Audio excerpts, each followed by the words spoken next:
미 국무장관이 한국의 무역과 관련하여 충격적인 이야기를 연속해서 내뱉고 있습니다. FTA 협정 전면 개정과 한국산 제품에 대한 부가세, 스크린 쿼터 등 강도 높은 한국 무역 압박을 시작한다는 것인데요. 그런데 그 와중 우리나라 기업들은 다른 목소리를 내고 있다고 합니다. 그 목소리는 미국의 각 매체로 뻗어나가고 있다는데요. 여러분의 좋아요 버튼에 힘을 얻어 비디오를 재생하겠습니다. 바로 지금 오늘의 사연 시작하겠습니다. 안녕하세요. 저는 클레어 맥켄지라고 합니다. 미국의 칼럼니스트로서 또 다큐멘터리 감독으로서 미국의 산업과 무역 정책을 기록해온 지난 15년의 시간 동안 저는 언제나 숫자와 현실을 기준으로 움직여왔습니다. 감성이나 관용보다는 원칙과 논리가 먼저라는 것을 저는 체득해왔고 제 시선은 언제나 냉정해야 한다고 믿었습니다. 그리고 솔직히 말씀드리자면 저는 오랜 시간 자유무역이라는 말에 의심을 품어왔습니다. 무언가를 자유롭게 나눈다는 개념이 정작 가장 중요한 우리 노동자들에게는 무엇 하나 돌아오는 것이 없다는 사실을 제 눈으로 봐왔기 때문입니다. 이제는 그 누구도 부정하지 않는 사실이지만 미국은 지난 수십 년간 지속적인 무역 적자에 시달려왔습니다. 값싼 수입품들이 우리의 공장을 무너뜨리고 정규직 노동자들이 비정규직으로 그리고 비정규직은 실업자로 전락하는 현실을 수없이 목격해왔습니다. 그 중심에는 언제나 상대국의 전략이 있었고 미국은 그 전략에 휘둘리는 입장이었죠. 그러던 중 2025년이 밝았습니다. 그리고 트럼프 대통령의 두 번째 행정부가 출범하면서 백악관은 곧장 상호 관세제를 핵심 무역 정책으로 추진하기 시작했습니다. 루비오 국무장관은 첫 기자회견에서 이제 미국은 더 이상 호구가 되지 않겠다고 선언했고 가장 먼저 지목된 국가 중 하나가 바로 한국이었습니다. 한국은 미국에 대해 연간 약 81조 원의 무역 흑자를 기록하고 있었고 전체 무역 적자 대상국 중 8번째 규모라는 것이 백악관의 공식 발표였죠. 그에 따라 미국 정부는 한국산 철강, 알루미늄, 그리고 자동차에 대해 전면적인 고율 관세를 예고했습니다. 미국 철강업계는 한국은 자국 내 부가세를 환급해주는 구조를 활용해 사실상 미국 기업의 불공정한 이익을 누리고 있다고 주장했고 이 문제는 곧 언론과 정치권의 논쟁거리로 번졌습니다. 저는 뉴욕타임스 칼럼에 다음과 같은 문장을 썼습니다. 한국은 형제국이라는 허울 뒤에 숨어 미국의 일자리를 훔친 경쟁자다. 이 문장은 곧바로 수많은 반향을 일으켰습니다. 일부는 제게 이성을 잃은 국수주의자라는 낙인을 찍었고 다른 일부는 현실을 직시한 용기 있는 비판이라며 지지를 보내왔습니다. 저는 후자의 반응에 더 마음이 기울었습니다. 제 눈에 비친 한국은 단순히 기술력 있는 수출국이 아니라 정교하게 설계된 무역 전략을 통해 미국 산업의 뿌리를 흔드는 존재였습니다. 그래서 저는 단순히 칼럼을 쓰는 것에서 멈추지 않기로 했습니다. 직접 한국을 가보고 그 실체를 취재하기로 결심했습니다. 제 목표는 분명했습니다. 한국의 숨겨진 무역 전략과 품질을 무기로 삼은 경제 침략의 실체를 밝히겠다. 그것은 단순한 현장 방문이 아닌 일종의 탐사 저널리즘이자 다큐멘터리 프로젝트였습니다. 미국에서 보도자료와 통계 수치만으로 접했던 한국 제조업의 민낯을 직접 확인하고 그것이 어떤 방식으로 미국 시장을 잠식하고 있는지를 시청자들에게 보여주는 것이 이 작업의 핵심이라고 생각했습니다. 뉴욕의 제작사에서도 이 프로젝트에 관심을 보였습니다. 정치와 경제가 충돌하는 한복판에 서 있다는 기획의도는 확실했고 무엇보다 미국이 더 이상 희생양이 되어선 안 된다는 주장은 당시 정권의 기조와도 맞아떨어졌습니다. 그런 배경 덕분에 저는 비교적 빠르게 취재 여정을 준비할 수 있었고 곧 인천행 항공편에 몸을 실었습니다. 비행기 안에서 저는 긴 노트를 펼쳐 여러 가지 계획을 정리했습니다. 서울, 인천, 경기 일대를 중심으로 수출 제조업체들을 인터뷰하고 그들이 어떻게 미국 시장에 진입했는지 어떤 방식으로 가격을 맞추고 있는지를 추적할 예정이었습니다. 현장의 목소리를 수집해 정책의 방향성을 논리적으로 끌어내는 것이 저의 특기였고 이번에도 그렇게 할 수 있으리라 생각했습니다. 인천공항에 도착했을 때 저는 오히려 약간의 자신감마저 느끼고 있었습니다. 현장을 보면 분명 무언가 단서가 나올 것이고 그 단서는 제가 해왔던 주장들을 더욱 굳건하게 만들어줄 거라 믿었죠. 한미 자유무역 협정의 그림자, 원가 절감의 구조적 허점, 관세 회피 전략의 사례들, 이런 것들이 하나씩 수면 위로 드러나기를 바랐습니다. 하지만 그렇게 의욕에 찬 상태로 한국 땅을 밟았던 저의 첫 느낌은 뜻밖에도 차분함이었습니다. 거리에는 그 어떤 반미 정서도 느껴지지 않았고, 수출 전선에서 미국의 반격이 시작됐다는 소식에도 불구하고 현지 언론은 대부분 조용했습니다. 오히려 긴 시간 동안 축적된 기술력과 품질을 기반으로 한 신뢰가 있다는 자신감이 묻어나왔고, 그 온도차가 묘하게 저를 당황하게 만들었습니다. 그러나 저는 애초부터 감정에 흔들릴 생각은 없었습니다. 진실은 감정이 아닌 사실로 입증되는 것이며 숫자는 언제나 거짓말을 하지 않는다고 믿었기 때문입니다. 그래서 그 다음 날부터 저는 곧장 현장 취재에 나섰고, 한국의 수출 산업을 구성하는 여러 기업들과 사람들을 만나기 시작했습니다. 한국에 도착한 이후 저는 곧장 일정에 맞춰 서울과 인천, 그리고 경기도 일대의 여러 제조업체를 방문하기 시작했습니다. 사전에 연락을 취했던 업체들은 대부분 인터뷰와 현장 촬영을 흔쾌히 수락해 주었고, 그것이 오히려 저를 조금은 당혹스럽게 만들었습니다. 예상했던 긴장감이나 경계심은 거의 느껴지지 않았고, 모두가 오히려 자부심 가득한 얼굴로 공장을 소개하고 제품을 설명해 주었습니다. 서울 외곽의 한 전자 부품 회사에서는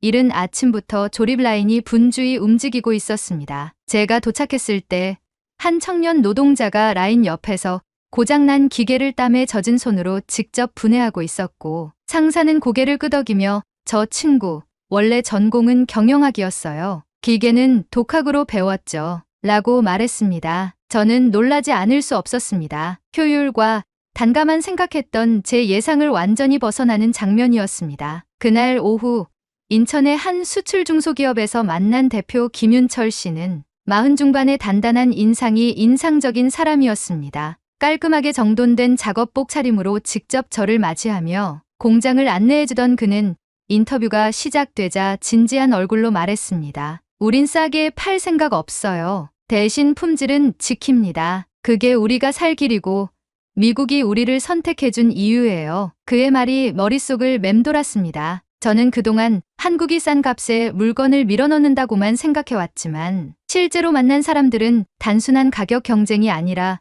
품질로 버텨온 시간에 대해 이야기하고 있었어요. 특히 그는 미국의 한 대형 유통업체와의 거래 사례를 꺼내며 이렇게 덧붙였습니다. 처음엔 중국산과 비교당했어요. 그런데 납기 한 번 어긴 적 없고 품질 클레임도 없으니까 가격이 좀 비싸도 우리 걸 고르더라고요. 그게 신뢰죠. 그 말 속엔 분명한 자부심이 담겨 있었고 동시에 수없이 많은 시련을 견뎌온 흔적이 묻어 있었습니다. 그때부터였던 것 같습니다. 제가 이 프로젝트를 처음 시작할 때 머릿속에 그려두었던 경제 침략의 논리가 흔들리기 시작한 것은요. 눈앞의 사람들은 단지 이윤을 위해 움직이는 기계적인 존재가 아니었습니다. 그들은 저마다의 생계를 걸고 동시에 어떤 신념을 품은 채 일하고 있었습니다. 경기도의 한 기계 부품 공장에서는 점심시간에 공장 구내식당에서 식사를 함께 했습니다. 식판에 담긴 반찬은 소박했지만 사람들 사이의 분위기는 따뜻했습니다. 그중 한 사람인 송미정 기사님은 식사를 마친 뒤 저에게 이렇게 말했습니다. 미국에서 다시 관세 매긴다 해서 좀 걱정이 됐어요. 그래도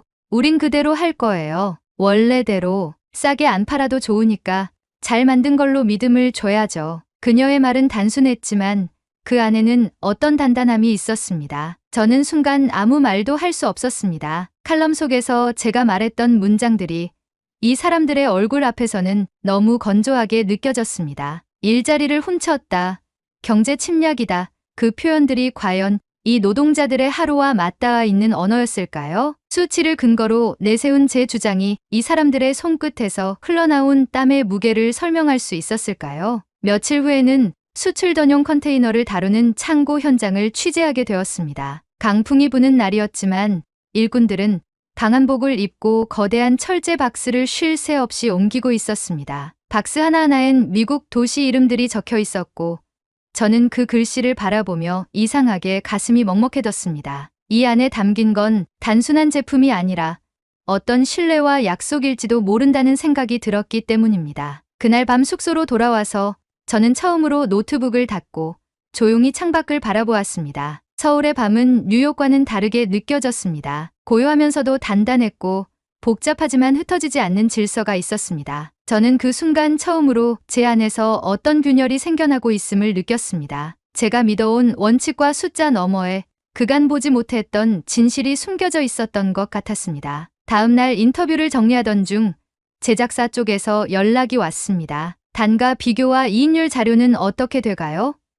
그 목소리를 들으며 저는 잠시 말을 멈췄습니다. 자료는 충분히 확보하고 있었지만 이상하게 마음이 내키지 않았습니다. 지금 제 눈에 보이고 있는 것은 숫자가 아니었기 때문입니다. 사람의 얼굴, 움직이는 손, 식은땀과 품질을 지켜내겠다는 의지, 그런 것들이 오히려 더 또렷하게 다가왔습니다. 그날 밤 저는 다이어리에 이런 문장을 적어두었습니다. 수출은 숫자로 계산되지만 신뢰는 사람의 땀으로 유지된다. 여러 도시를 돌며 촬영한 지 보름이 가까워질 무렵 저는 조금 더 깊은 이야기를 담고 싶다는 생각이 들었습니다. 대기업의 자동화 설비나 정돈된 라인에서 느낀 감정도 컸지만 무엇보다 저를 흔든 건 그 안에 있었던 사람들의 말과 눈빛이었거든요. 그래서 이번에는 비교적 규모가 작고 수출 계약이 끊긴 한 공장을 찾기로 했습니다. 서울에서 차로 3시간 거리, 충청도의 작은 시골 마을이었습니다. 공장은 마을 외곽 논길 옆에 조용히 자리하고 있었고 처음 보는 순간부터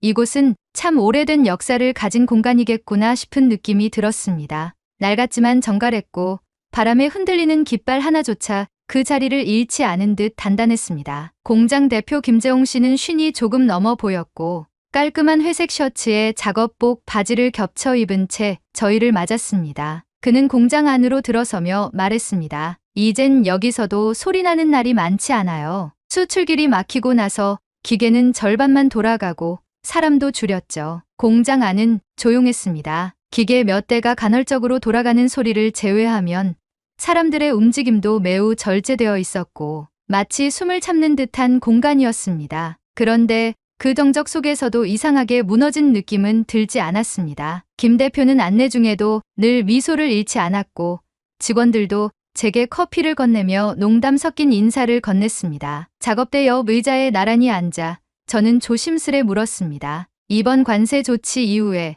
미국과의 계약은 완전히 끊기신 건가요? 김 대표는 한참을 침묵하더니 아주 천천히 입을 열었습니다. 미국 쪽 바이어가 미안하다고 했어요. 자기들도 어쩔 수 없다고. 그런데 그 말 이상하게 위로가 되더라고요. 정치는 우리를 갈라놔도 사람 마음까지는 못 끊더라고요. 그 말은 예상하지 못한 것이었습니다. 저는 관세가 매겨지고 무역 장벽이 올라가고 그로 인해 피해를 입은 입장이라면 당연히 분노와 원망이 나올 줄 알았습니다. 그런데 김 대표는 말했습니다. 그래도 미국은 동맹이고 형제국이에요. 우린 미워하진 않아요. 오히려 그 사람들 아직도 우리 제품 생각해준다는 거 고맙죠. 저는 순간 아무 말도 할 수 없었습니다. 형제국, 제가 칼럼 속에서 비판의 대상으로 삼았던 바로 그 단어였습니다. 형제국이라는 허울 아래 미국은 손해를 봤다고 생각했고 저는 그것을 드러내기 위해 이곳에 왔습니다. 그런데 이 작은 시골 공장의 대표는 관세로 계약이 끊겼음에도 불구하고 형제국이라는 말을 존중하며 입에 담고 있었습니다. 그 온도가 너무도 달라서 저는 말문이 막혔습니다. 김 대표는 창밖을 바라보며 조용히 말을 이었습니다. 우리 공장에서 만든 작은 부품 하나가 미국 어디선가 쓰이고 있다고 생각하면 좀 뿌듯했어요. 직접 가보진 않았지만 뉴욕에 간 적은 없는 사람이지만 그래도 내 손에서 나온 게 그쪽에서 돌아간다는 거. 그게 희한하게 마음을 따뜻하게 해줬죠. 그는 덧붙였습니다. 그래서 저희는 지금도 미국 쪽 규격에 맞춰 테스트해요. 계약 없어도요. 다시 열릴 날이 오겠죠. 사람 사이의 신뢰는 그렇게 쉽게 끊어지지 않으니까. 그날 촬영을 마치고 돌아오는 길. 차 안에서 저는 아무 말도 하지 못했습니다. 동행하던 촬영 감독이 제 눈치를 살피며 묻기도 했습니다. 혹시 장면이 부족하신가요?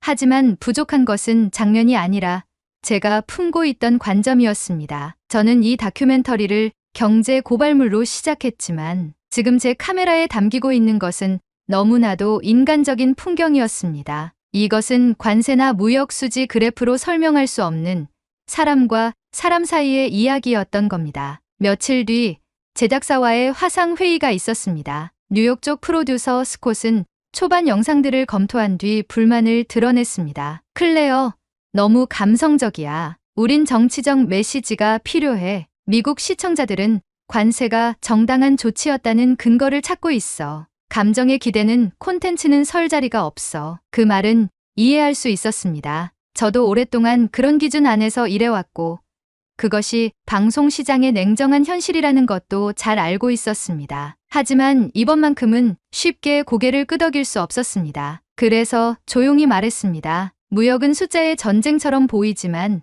결국 그 숫자 뒤에는 사람이 있습니다. 그 말 뒤로 회의는 조용해졌습니다. 저는 더 이상 설득하지 않았고 그냥 화면을 끄고 노트북을 덮었습니다. 그날 밤 저는 홀로 숙소 창가에 앉아 충청도 공장에서 들은 김 대표의 말을 되새겼습니다. 정치는 사람을 갈라놔도 우린 미워하진 않아요. 그리고 그 순간 깨달았습니다. 제가 처음 이 프로젝트를 시작할 때에는 몰랐던 사실을요. 제가 미국인으로서 한국을 분석하고 판단하려 했던 그 모든 시도들이 사실은 사람을 보지 않은 채 껍데기만 들여다본 일이었다는 거요. 미국으로 돌아온 날, 저는 잠들지 못한 채 공항 근처 숙소에서 새벽까지 앉아 있었습니다. 현장에서 담아온 영상 파일이 담긴 하드디스크를 조심스레 가방에서 꺼내 무릎 위에 올려놓고 아무 말 없이 그 표면을 손끝으로 천천히 쓰다듬었습니다. 그것은 단지 데이터의 집합이 아니라 어느 날 공장 한켠에서 만난 사람들의 말투와 표정, 무심한 듯 담긴 마음, 그리고 그 마음이 이어진 신뢰의 기록이었습니다. 다큐멘터리 편집은 생각보다 오래 걸렸습니다. 저는 예전과는 다른 방식으로 이 프로젝트에 접근하고 있었기 때문입니다. 통계 그래프나 수출입 수치, 관세율 분석 같은 자료는 여전히 중요했지만 이번에는 그것이 중심이 되지 않았습니다. 중심에 있어야 할 것은 사람, 그리고 그 사람들의 눈이었습니다. 영상은 총 5개의 장으로 구성되었고 제목은 한국에서 마지막으로 적어두었던 그 문장을 그대로 따랐습니다. 무역의 심장에는 사람이 산다. 각 장의 사이사이에는 인터뷰 중 눈에 띄지 않게 지나갔던 순간들을 조심스럽게 배치했습니다. 기계를 돌리며 기침을 참던 기사님, 폐쇄 직전의 공장에서 여전히 미국 규격으로 시제품을 만들던 기술자, 점심시간에 혼자 뒷마당에서 김밥을 먹던 소녀, 공정직 그들의 얼굴은 누구보다 진지했고 어느 뉴스도 전하지 못할 진실을 담고 있었습니다. 다큐멘터리가 완성된 뒤 저는 그것을 몇몇 플랫폼에 제안하기 시작했습니다. CNN, HBO, 그리고 넷플릭스까지 여러 방송사와 스트리밍 서비스에 기획안을 보냈습니다. 예상대로 처음 반응은 조심스러웠습니다. 감정의 기대는 다큐는 상영이 어렵다. 공정 메시지가 부족하다. 미국인의 시선이 아닌 상대국에 기울었다는 비판이 우려된다. 그런 피드백이 이어졌지만 저는 개의치 않았습니다. 전에는 이 말들이 저를 흔들었을지 몰라도 지금은 달랐습니다. 이 작품은 단지 칼럼 한 편으로 끝낼 수 없는 이야기였습니다. 그리고 제 안에서도 그렇게 끝나지 않았습니다. 저는 이 영상을 통해 수출입 수지를 해석하려 하지 않았고 누가 이겼는지 누가 손해를 봤는지를 따지려 하지 않았습니다. 그보다는 그 모든 수치 뒤에 있는 사람의 마음과 기술, 그리고 신뢰를 보여주고 싶었습니다. 그것이 저의 마지막이자 가장 진심 어린 무역 이야기였습니다. 몇 달 뒤 제작사 중 한 곳에서 연락이 왔습니다. 다큐멘터리는 HBO 다큐멘터리 경쟁 부문에 소개되기로 결정되었고 시장에서의 반향보다는 사람에 대한 존중이 느껴진다는 평가와 함께 의외의 관심이 이어졌습니다. 저는 그 뉴스를 받아들고 잠시 말없이 웃었습니다. 세상이 빠르게 흘러가는 동안에도 어떤 이야기는 사람들에게 스며드는데 시간이 필요하다는 것을 알게 된 순간이었습니다. 그즈음 저는 다시 한국행 비행기를 예약했습니다. 마무리되지 않은 마음이 남아 있었고 반드시 다시 만나야 할 사람들이 있었기 때문입니다. 도착한 날 저는 곧장 충청도의 그 공장으로 향했습니다. 처음 갔던 때보다 한층 더 조용해진 마을은 여전히 똑같은 하늘을 품고 있었고 논길 옆에 오래된 간판은 바람에 흔들리면서도 제 자리를 지키고 있었습니다. 공장 문을 열고 들어섰을 때 익숙한 기계음이 들렸습니다. 예전보다 적은 인원이었지만 여전히 그곳은 작업 중이었습니다. 김재홍 대표는 여전히 같은 옷차림으로 저를 맞이했고 저를 보자마자 웃으며 말했습니다. 보내신 영상 저희도 봤어요. 직원들이 울더라고요. 고맙습니다. 저는 고개를 숙이며 말했습니다. 오히려 제가 더 감사합니다. 제가 몰랐던 걸 이곳에서 알게 됐으니까요. 공장은 최근 다시 미국 바이어와 연락이 닿았고 관세 완화와 무관세 품목 전환 논의가 진행 중이라고 했습니다. 모두가 다시 희망을 조금씩 품기 시작했다고 했고 김 대표는 자신보다 직원들이 더 기뻐했다고 말했습니다. 저는 그 말을 들으며 이 모든 여정이 결국 사람에게로 돌아온다는 걸 다시금 확인할 수 있었습니다. 공장 한켠에는 예전처럼 미국 규격으로 제작된 작은 부품들이 정돈되어 있었고 그 위엔 출하대기라는 스티커가 붙어 있었습니다. 제가 마지막 장면으로 카메라에 담았던 것은 그 위로 흘러드는 따뜻한 오후 햇살이었습니다. 그날 저는 혼자 작은 뒷마당에 앉아 노트북을 열고 마지막 내레이션을 기록했습니다. 정치와 관세는 사람을 갈라놓지만 신뢰는 다시 이어줍니다. 저는 이제 믿습니다. 무역의 심장에는 사람이 산다는 것을. 오늘의 사연은 여기까지입니다. 한미무역에 대한 여러분의 생각을 댓글로 남겨 감동 비디오의 마지막을 장식해주세요. 오늘의 비디오가 공감이 되신다면 구독, 좋아요 한 번씩 부탁드리겠습니다. 그리고 여러분의 댓글은 제게 큰 힘이 됩니다. 다음엔 더 흥미로운 사연으로 여러분을 찾아뵙겠습니다. 시청해주셔서 감사합니다. 한국은 왜 이제서야 유명해졌죠? 캐면 캘수록 어이가 없네요. 여기 미국의 한 여대생이 눈물을 흘리고 있습니다. 감정이 너무 격해져서 통곡하듯이 소리를 내며 꺼이꺼이 울고 있는데요. 이 소리를 들은 부모님이 다가와서 무슨 일이냐고 묻습니다. 여대생은 컴퓨터 화면을 가리키고 있고 화면에는 한국인들이 나오는데요. 아버지는 컴퓨터 화면을 뚫어지게 쳐다보다가 딸이 우는 모습에 컴퓨터를 강제 종료해버립니다. 컴퓨터를 종료해도 그치지 않는 오늘의 주인공의 눈물. 부모님은 주인공에게 평정심을 유지하라고 말하며 호흡을 진정시키는데요. 도대체 한국의 어떤 모습 때문에 통곡까지 하게 된 것일까요? 바로 지금 사연을 들어보겠습니다. 오늘의 사연 시작합니다. 안녕하세요. 저는 미국 샌디에이고에서 살고 있는 캐서린입니다. 저의 삶은 그렇게 대단하지 않았습니다. 고등학교 시절 다른 또래들과 다름없이 공부하고 친구들과 어울려 다니며 생활하는 학생일 뿐이었죠. 하지만 한국이라는 나라 때문에 제 평범한 인생이 하루아침에 뒤바뀌어 버리는 일이 발생하고야 말았습니다. 때는 코로나가 발생한 2019년으로 되돌아갑니다. 그 당시 저는 고등학교 졸업을 앞둔 학생이었습니다. 코로나가 발병하며 학교에 등교하지 않고 집에서 생활을 해야 했어요. 부모님에게 저는 하나밖에 없는 딸이라서 외부 활동 자체를 금지시키셨습니다. 그러다 보니 자연스레 친구들과는 휴대폰이나 노트북으로 소통하게 되고 학교 수업도 원격으로 이루어지게 되었습니다. 저는 대학교를 가고 싶었기 때문에 공부도 남들보다 열심히 했습니다. 부모님의 기대를 저버리고 싶지 않았고 코로나로 인해 혼란스러운 대학 입시에서도 최선을 다해 학업에 임했죠. 아무래도 집에서 원격으로 홈스쿨링처럼 진행이 되다 보니 학업에 관련된 방대한 자료들을 검색하고 공부하며 저의 마지막 고등학교 시절을 보냈습니다. 그러다 저의 인생에 전환점이 한번 찾아오게 되었어요. 제 원래 목표는 아버지처럼 금융회사에 입사해서 아버지의 길을 따라가는 장래를 생각했습니다. 항상 정장을 차려입고 한 손엔 검은색 서류 가방을 들고 출근하시던 아버지의 모습이 어릴 적부터 멋져 보였기 때문입니다. 저도 깔끔하게 정장을 입고 아버지와 함께 회사로 출근하는 모습을 상상하곤 했었죠. 하지만 제가 꿈꿔온 장래희망이 바뀌게 되어버렸습니다. 코로나 때문이었죠. 아버지 역시 코로나로 인해 출근을 하지 않으시고 집안 서재에서 업무를 보셨어요. 편안한 옷차림으로 업무를 보시던 모습도 이질적이었지만 더 이질적인 모습은 따로 있었습니다. 코로나 이전에는 출근과 퇴근 때마다 아버지의 젠틀한 모습이 멋져 보였어요. 하지만 집에서 업무를 보시는 모습은 마치 치열한 사회 속에 뛰어든 군인 같아 보였습니다. 원격으로 회의를 하실 때나 휴대폰으로 누구와 통화를 하실 때마다 큰 소리를 치시며 발끈하셨고 일을 하실 때 아버지의 목소리엔 날이 서 있었어요. 굳게 닫힌 서재의 방문 너머로 들리는 아버지의 샤우팅은 집안의 분위기를 무겁게 만들었죠. 그때부터 저는 아버지의 두 얼굴이 낯설게 느껴졌고 어머니의 암울한 표정에 마음이 아팠습니다. 어머니는 아버지의 목소리가 커질 때마다 말없이 제 방의 문을 굳게 닫으셨고 저는 눈치도 보이고 스트레스도 쌓여갔죠. 그러다 보니 아버지의 직업이 제가 꿈꿔왔던 모습과는 다르다는 느낌을 받았고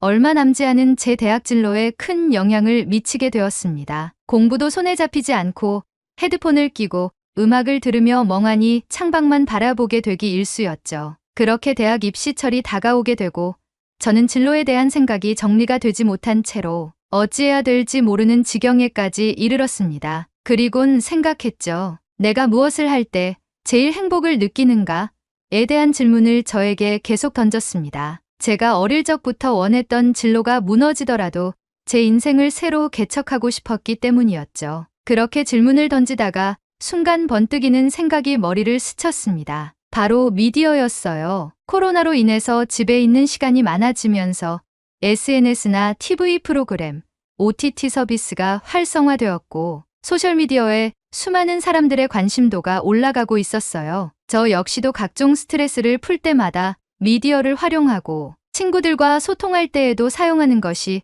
소셜미디어였기에 미디어 장르로 진로를 나가보면 어떨까 하는 생각이 들었죠. 솔직히 저는 제 주관을 잘 봅니다. 저는 상상력이 풍부하진 않기 때문에 창작에 관련된 것은 거리가 멀다고 판단해서 작가나 PD는 멀리하고 엔지니어 계열로 나가야겠다는 생각이 들었어요. 편집이나 효과, 제작에 관한 부분이요. 그렇게 새로운 마음을 가지고 진로 상담을 할 때 선생님께 제 인생의 방향에 대해 설명드렸어요. 그리고 선생님은 미디어 계열에 관련한 대학 리스트에 추천서를 써주었죠. 그리고 난 후 저는 부모님께 제 진로에 대해 말씀을 드렸어요. 세상 모두가 힘들고 지칠 때마다 웃게 해주고 행복을 전해주는 미디어를 만들고 싶다고 말이에요. 그러자 어머니는 제 말을 듣고 응원해주기 시작했어요. 캐서린, 너의 인생은 내가 직접 그려나가는 거야. 코로나 시국 속에서 대학 입시에 고민이 많았을 텐데 꿋꿋이 너의 인생을 설계하는구나. 참 멋져. 어머니는 제 손을 꼭 잡고 저를 토닥여 주었고 저는 어머니를 껴안았습니다. 하지만 이내 밝았던 분위기는 사그라들었어요. 바로 아버지 때문이었죠.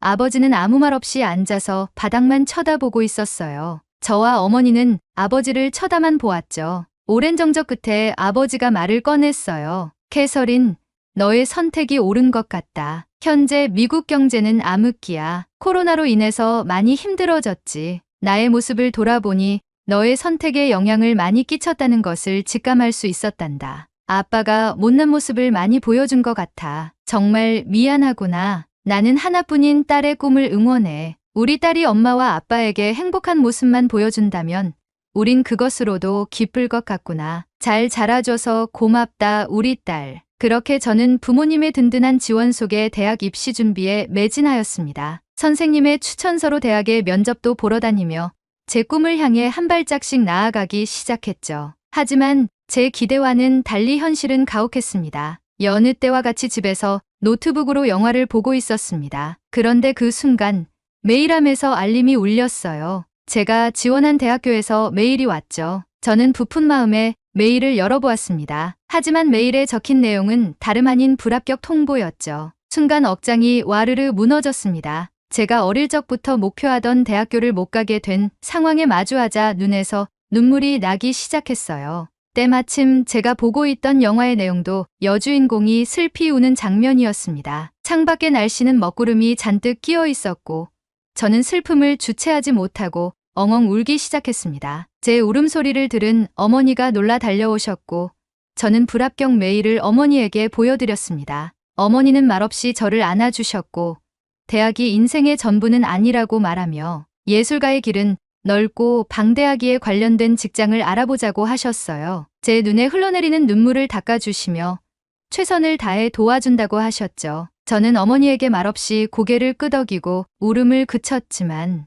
대학교 불합격과 제 인생의 진로가 무너진 기분은 한동안 제 가슴 한켠에 자리 잡았어요. 그날 밤 아버지가 저를 달래주러 제 방에 오셨지만 저는 이불 속에 꽁꽁 숨은 채로 제 스스로를 달래려 했습니다. 그렇게 우울함 속에서 살아가던 중 제 친구 마리가 연락이 왔어요. 마리는 저에게 대학이 어찌 되었는지 물었고 저는 떨어졌다고 했죠. 마리는 제 말을 듣고 저를 위로해 주었어요. 그리곤 자신도 대학에 떨어졌다고 말했죠. 저는 마리에게 물었어요. 마리, 대학에 떨어졌는데도 넌 밝아 보여. 인생이 무너지는 기분이 들지 않아? 그러자 마리가 대답했어요. 대학이 내 인생에 있어 중요한 부분은 아니라고 생각해 캐서린. 꿈이 있다면 관련된 일을 하면서 배워나가는 방법도 있는데 꼭 대학이 전부일까? 난 오히려 앞으로 어떻게 돈을 벌어야 할까라는 생각에 직장을 알아보고 있어. 돈이 있으면 내가 하고 싶은 일들을 할 수 있으니까. 마리의 말도 일리가 있었어요. 돈이 있어야 자신이 하고 싶은 일을 하죠. 학교도 등록금이 필요하고 생활비도 필요하고 돈이 중요하다는 마리의 말이 공감이 되었어요. 마리는 제게 말을 이어갔어요. 그래서 말인데 나 크리에이터를 해보려고 해. 요즘 유행하는 먹거리나 여행지들을 다니면서 영상에 담고 유튜브로 홍보하는 거지. 정말 재밌을 것 같지 않아? 취미 삼아 해보려고 하는데 너도 같이 할래?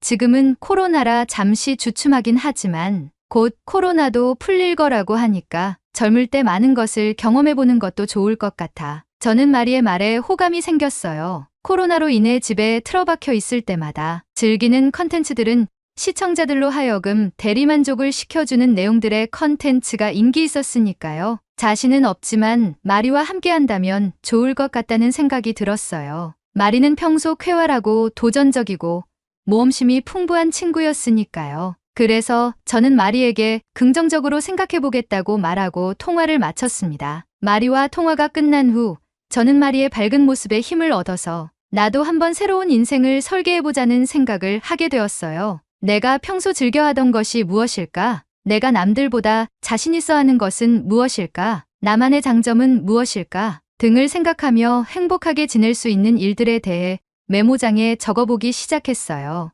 우선 저는 영화와 드라마, 예능 프로그램을 보는 것을 좋아해요. 출연하는 인물들의 캐릭터에 동화되어 공감하고 감정을 같이 나누는 것을 잘하는 것 같아요. 그리고 저는 목소리가 좋아요. 어린 시절 제가 책을 소리내어 읽을 때마다 주변에서 뉴스 앵커나 아나운서, 라디오 DJ를 하라고도 했었거든요. 그리고 솔직히 얼굴도 좀 괜찮게 생긴 것 같아요. 학창 시절 저에게 대쉬하는 남자애들이 많았고 여자 친구들에게도 인기가 있었죠. 제 스스로 이렇게 말하니 뭔가 부끄럽긴 한데 제 장점들을 적어보다 보니 이렇게 적게 되었어요. 그렇게 하나하나 나열하다가 내가 지금 해볼 수 있는 것이 무엇일지에 대한 고민을 하기 시작했어요. 운동을 열심히 해서 몸매를 가꾼 후에 모델을 해볼까? 지역 방송사에서 라디오 DJ를 배워볼까? 방송 아카데미에 들어가서 방송국의 아나운서로 취직을 해볼까? 등 많은 생각을 하며 제 나름대로 제 진로를 구축해 나가기 시작했죠. 그러던 어느 날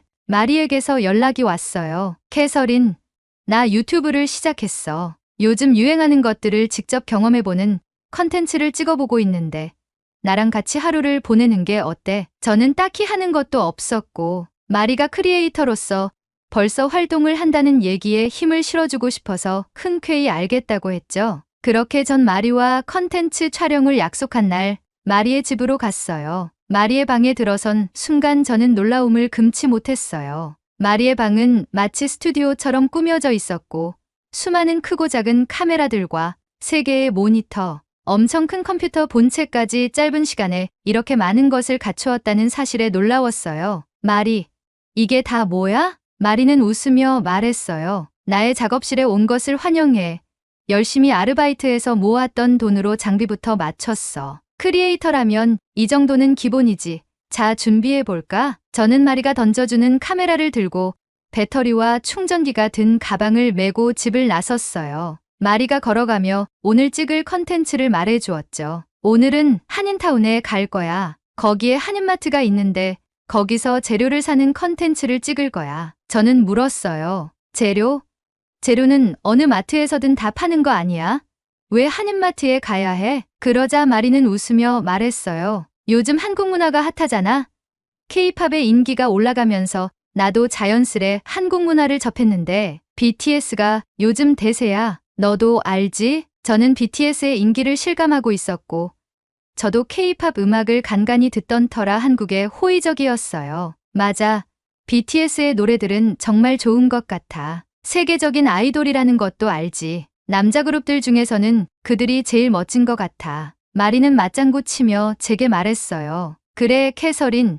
오늘은 그들이 온라인 방송에서 만들었던 한국 음식을 만들어 먹어보는 컨텐츠를 할 거야. 그 음식은 바로 김밥이지. 저는 김밥이라는 말이 생소했어요. 도대체 어떤 음식인지 이해가 가지 않았죠. 그러자 마리는 김밥이라는 음식의 사진을 보여줬어요. 저는 마리에게 김밥이라는 음식에 대한 설명을 들었어요. 한국에서 피크닉이나 여행을 갈 때 간편하게 식사를 할 수 있게 만든 음식이라고 하더라고요. 한 입 크기로 잘라놓고 먹는 음식인데다가 맛과 영양이 풍부하다고 했죠. 저는 김밥을 만들어 본다는 것에 흥미를 느끼기 시작했죠. 그리고 그 순간 마리는 아무렇지 않게 카메라를 켜고 촬영을 시작했어요. 안녕하세요, 여러분.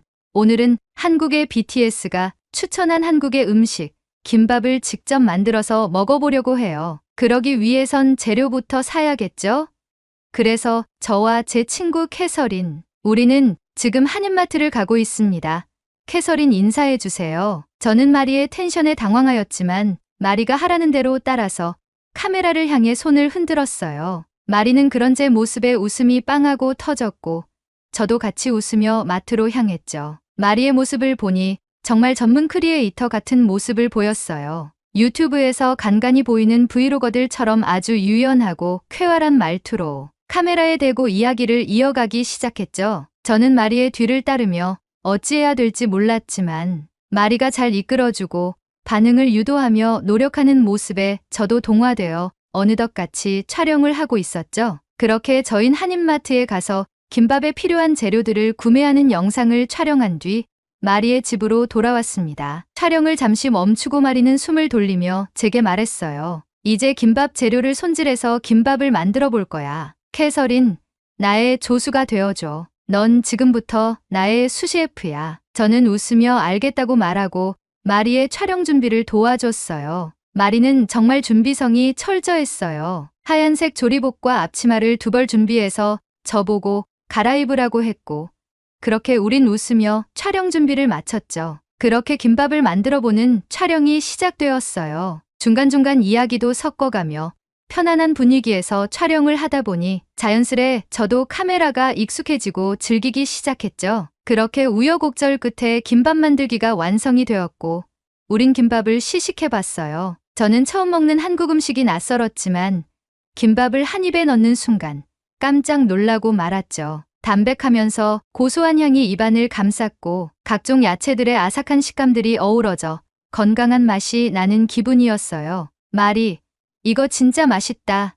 정말 대박이야. 마리는 맛있어서 다행이라고 말하며 자신도 먹기 시작했어요. 그리고 제게 한국의 김치를 곁들여서 먹어보라고 권했죠. 마리, 김밥은 김치와 함께 먹으면 정말 맛있대. 한번 먹어봐. 저는 김치와 함께 김밥을 먹었어요. 김치의 매콤함과 달달함이 김밥의 담백함과 고소함과 잘 어우러져 더욱 깊은 맛을 내었어요. 저도 모르게 제가 느끼는 표현을 카메라에 대고 설명하기 시작했고 마리는 이런 제 모습을 보고 웃기 시작했죠. 그러다 마리가 갑자기 저에게 말했어요. 이거 먹고 있어. 아직 놀라긴 일러. 그러고는 마리는 서둘러 어디론가 가버렸어요. 저는 무슨 일인지 몰랐지만 카메라는 돌아가고 있었기에 김밥을 하나하나 먹으며 시식평을 카메라에 담고 있었죠. 그러던 그 순간 코끝을 때리는 매콤한 향이 나기 시작했어요. 그리고 이어서 마리가 무언가를 들고 오고 있었죠. 바로 한국의 컵라면이었어요. 캐서린, 오늘 너는 한국 음식의 끝판왕을 보게 될 거야. 김치, 김밥, 라면의 조합. 이건 한국에서도 인정한 최고의 콤비네이션이라고. 저는 코끝을 찌르는 매콤한 라면의 뚜껑을 열어보았어요. 따뜻한 국물과 함께 있는 라면의 모습에 군침이 저절로 돌았죠. 마리는 우선 라면을 먹고 김밥과 김치, 그리고 국물을 마셔보라고 했어요. 저는 마리가 알려준 순서대로 먹었어요. 그리고 저는 눈을 감고 미쳤다를 연발했죠. 마리는 그 말을 듣고 깔깔대며 웃었고 저도 제 자신이 웃겨서 깔깔대며 웃었죠. 그렇게 마리와 저는 음식을 먹으며 촬영을 이어갔어요. 그러던 도중 마리가 김밥에 관한 이야기를 시작했어요. 캐서린, 너 한국 영화 좋아해? 김밥에 관련된 한국 영화가 있는데 추천해줄게. 꼭 봐봐. 저는 이미 김밥과 라면에 반해버렸기 때문에 흔쾌히 그 영화를 보겠다고 다짐했어요. 그렇게 마리와 컨텐츠 촬영이 끝나고 식기들과 촬영 장비들을 정리하고 저는 집에 가보겠다고 했죠. 그러자 마리가 제게 말했어요. 캐서린, 오늘 어땠어? 저는 마리에게 말했어요. 아주 재밌었어, 마리. 하루 종일 촬영하느라 고생했겠지만 어느덧 나도 즐기고 있었고 맛있는 음식도 먹어서 좋았어. 또 해보고 싶다는 생각이 들었어. 그러자 마리는 저에게 제안을 했어요. 너도 시간이 될 때마다 이렇게 컨텐츠를 촬영해봐. 나름 즐거운 취미 생활이 될 거야. 그리고는 마리가 제게 카메라를 하나 쥐어줬어요. 이거는 빌려주는 거야. 마음껏 찍어보는 것도 좋은 방법 중 하나야. 아까 카메라랑 친해진 것 같아 보여서 보기 좋았어. 너도 잘할 수 있는 컨텐츠가 있을 거야. 저는 마리의 말에 힘을 얻으며 기회가 되면 찍어보겠다고 했어요. 그렇게 저는 카메라를 들고 집에 왔죠. 침대에 누워 카메라를 켜고 화면에 비치는 제 모습을 한동안 보면서 생각했어요. 과연 내가 어떤 컨텐츠를 만들 수 있을까? 그러다 문득 마리가 추천해준 한국 영화가 떠올랐어요. 그래, 마리가 추천해준 한국 영화를 보면서 리뷰하는 영상을 한번 찍어봐야겠다. 그렇게 저는 각오를 하고 잠에 들었어요. 다음날 저는 전날 밤에 각오를 되새기며 장비를 세팅하기 시작했어요. 유튜브로 영화를 리뷰하는 크리에이터들의 모습을 참고하여 카메라의 각도를 맞추고 컴퓨터를 틀어 영화를 검색하고 촬영 준비를 마쳤습니다. 혼자서 처음 하는 촬영이니 편안하게 생각하고 영화를 보자고 생각하고 영화를 틀었어요. 영화는 한국의 코미디 영화로 카테고리가 분류되어 있었고 저는 영화를 시청하기 시작했습니다. 한국어로 되어 있어 자막을 보며 영화를 감상하면서 속으로 생각했어요. 한국어를 조금이라도 알면 감정이 와닿는 게 더 크게 느껴지겠다라는 생각을 하며 영화를 봤어요. 하지만 자막으로도 전해져 오는 웃음 포인트들은 제 입꼬리를 올라가게 만들었어요. 그리고 중간중간 제가 너무 영화만 보는 것 같아서 제 속마음을 직접 말하며 영화를 봤죠. 그렇게 영화를 보며 혼잣말을 중얼거리는데 어느덧 제가 자연스레 영화 리뷰 컨텐츠를 만드는 기분이 들어 기뻤습니다. 나중에 마리에게 편집도 배워야겠다는 생각도 하며 영화를 보던 도중 순식간에 제 마음을 아프게 하는 장면이 나왔어요. 마리가 언급한 김밥이 나오는 장면이었어요. 주인공이 자신이 좋아하는 여자와 함께 김밥을 먹는 장면인데 저는 마리의 집에서 먹었던 김밥을 회상하며 영화를 보고 있었죠. 그러던 그 순간 주인공이 김밥을 씹던 입을 멈췄어요. 그리고 눈에선 눈물이 흘러내렸죠. 그 장면을 보는 순간 저는 이전의 영화의 코믹적인 요소들에서 보여졌던 복선들이 한순간의 슬픔으로 몰아닥쳐 제 마음을 아프게 하면서 저도 모르게 눈물이 터지고 말았어요. 한국에 계신 여러분도 들어보셨겠지만 영화의 제목은 바로 헬로우 고스트입니다. 주인공 차태현이 고아로 살아가는데 자살을 기도하다가 살아나는 순간부터 주변에 4명의 유령들이 보이기 시작하고 그 유령들의 소원을 들어주는 이야기였어요. 유령들을 쫓아내려고도 하고 주인공이 다시 자살 기도를 하려 해도 유령들이 이를 막으면서 주인공을 괴롭히는 내용이었죠. 유령들의 소원이 어이가 없어서 코믹적인 요소들이 초중반에 엄청 많이 보여서 단순히 웃으며 즐기는 영화로 생각했던 제게 마지막 반전은 큰 눈물을 자아내게 했습니다. 그 눈물의 매개체는 김밥이었고 저도 모르게 소리를 내며 통곡하게 되었어요. 제가 우는 소리를 듣고 부모님은 걱정이 되어 제 방에 들어오셨고 저는 그럼에도 불구하고 눈물을 쏟고 있었죠. 가슴이 찢어질 듯한 고통에 흐느끼고 있는 제 모습을 보시고 아버지는 컴퓨터를 종료했습니다. 어머니는 이게 무슨 일이냐며 왜 울고 있냐며 저를 안아주었어요. 저는 아버지에게 다시 컴퓨터를 켜라고 소리쳤고 아버지는 당황했습니다. 저는 부모님에게 자초지종을 설명하고 정말 슬픈 영화를 본 것 같다고 말하며 부모님에게 같이 영화를 보자고 했어요. 제가 감정을 컨트롤하지 못해서 흐느끼고 부모님까지 들어오셨기에 촬영한 영상은 쓰지 못할 것 같아서 카메라를 껐습니다. 그리고 온전히 우리 가족은 다시 처음부터 헬로우 고스트를 시청하기 시작했어요. 저는 김밥까지의 내용을 알고 있어서 다시 보면 감흥이 없을 줄 알았지만 결과를 알게 되니 이전의 장면들이 더 슬프게 다가왔습니다. 부모님은 웃긴 장면에서 웃으며 시청하는데 저는 몰래 올라오는 눈물을 훔쳐야 했죠. 그리고 마지막에 김밥이 나올 때 저희 부모님은 제가 왜 울었는지 알겠다고 말하며 저를 감싸 안고 눈물을 흘리셨습니다. 영화가 끝나고 부모님은 너무 감동적인 영화라고 말하며 한국인이 영화를 잘 만든다고 칭찬했어요. 그러다 아버지가 제게 물었어요. 캐서린, 아까 카메라로 무엇을 찍는 것 같았는데 뭐였니? 저는 마리의 이야기부터 시작해서 제가 하려고 하는 컨텐츠를 설명하기 시작했어요. 부모님은 가만히 듣고 계시다가 제게 말했어요. 내가 정말 좋아하는 일인 것 같구나. 어릴 때부터 넌 영화를 좋아했잖니? 그리고 네가 꿈꿔오던 미디어 계통의 일이니 애정을 가지고 한번 도전해보는 것도 좋겠구나. 아빠와 엄마는 내가 하고 싶은 것이 있으면 적극 지원해줄게. 한번 해보려무나. 저는 그 말에 감동하여 부모님을 껴안았고 감사하다고 말했습니다. 부모님이 방을 나가시고 저는 방을 둘러보았어요. 마리의 방과 비교해보며 제 방에 대한 컨셉을 짜기 시작하고 제가 하려고 하는 컨텐츠에 맞게 장비를 맞춰야겠다는 생각을 했어요. 부모님께 저의 계획을 전달드리고 제 방을 꾸미기 시작했습니다. 저는 저만의 컨텐츠를 확립했습니다. 제 컨텐츠는 헬로우 고스트와 같은 한국의 숨은 명작들을 찾아서 영어권 국가에 소개하는 컨텐츠를 진행하는 것으로 컨셉을 잡았습니다. 한국어도 배워서 시청자들에게 감정을 더 생생히 전달드리고 한국의 역사와 문화도 공부하며 한국의 정서를 시청자들에게 제공하는 컨텐츠를 계획하며